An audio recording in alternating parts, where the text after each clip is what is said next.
এনসিপিতে পদ পাওয়া প্রধান শিক্ষককে শোকজ। জাতীয় নাগরিক পার্টির এনসিপির পদ পাওয়া নেত্রকোনার মোহনগঞ্জ উপজেলায় একটি সরকারি প্রাথমিক বিদ্যালয়ের প্রধান শিক্ষক আব্দুল হান্নান আকন্দকে কারণ দর্শানোর শোকজ নোটিশ দেয়া হয়েছে। আগামী ৩ কর্মদিবসের মধ্যে এই বিষয়ে লিখিত জবাব দিতে বলা হয়েছে। বুধবার উপজেলা প্রাথমিক শিক্ষা কর্মকর্তা আবুল হোসেন তাকে এই নোটিশ দেন। আব্দুল হান্নান আকন্দ মোহনগঞ্জ উপজেলার সোয়াইর ইউনিয়নের ৮৬ আহমেদ হোসেন সরকারি প্রাথমিক বিদ্যালয়ের প্রধান শিক্ষক হিসেবে কর্মরত। ১২ জুলাই মোহনগঞ্জ উপজেলার এনসিপির ৩১ সদস্যের সমন্বয় কমিটি ঘোষণা করা হয়। এনসিপির সদস্য সচিব আক্তার হোসেন ও উত্তরাঞ্চলের মুখ্য সংগঠক সার্জিস আলম স্বাক্ষরিত ওই কমিটিতে আব্দুল হান্নান আকন্দকে যুগ্ম সমন্বয়কারী করা হয়।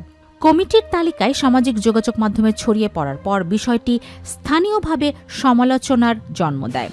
সরকারি কর্মচারীর বিধিমালা অনুযায়ী কোনো সরকারি কর্মকর্তা কর্মচারী রাজনৈতিক দলে যোগ দিতে বা রাজনৈতিক কর্মকাণ্ডে অংশ নিতে পারেন না। তারা নির্বাচনী প্রচারণায় অংশ নিতে পারবেন না। আব্দুল হান্নান আকন্দ বলেন, শোকজের চিঠি হাতে পেয়েছি, নির্ধারিত সময়ের মধ্যেই জবাব দেব। মোহনগঞ্জ উপজেলার প্রাথমিক শিক্ষা কর্মকর্তা আবুল হোসেন বলেন, সরকারি চাকুরিজীবী হয়ে কোনো রাজনৈতিক দলে যুক্ত হওয়ার সুযোগ নেই। এটি সরকারি চাকরিবিধির লঙ্ঘন। এ কারণে প্রধান শিক্ষককে শোকজ করা হয়েছে। তিনি সদুত্তর দিতে ব্যর্থ হলে বিধি অনুযায়ী ব্যবস্থা নেওয়া হবে।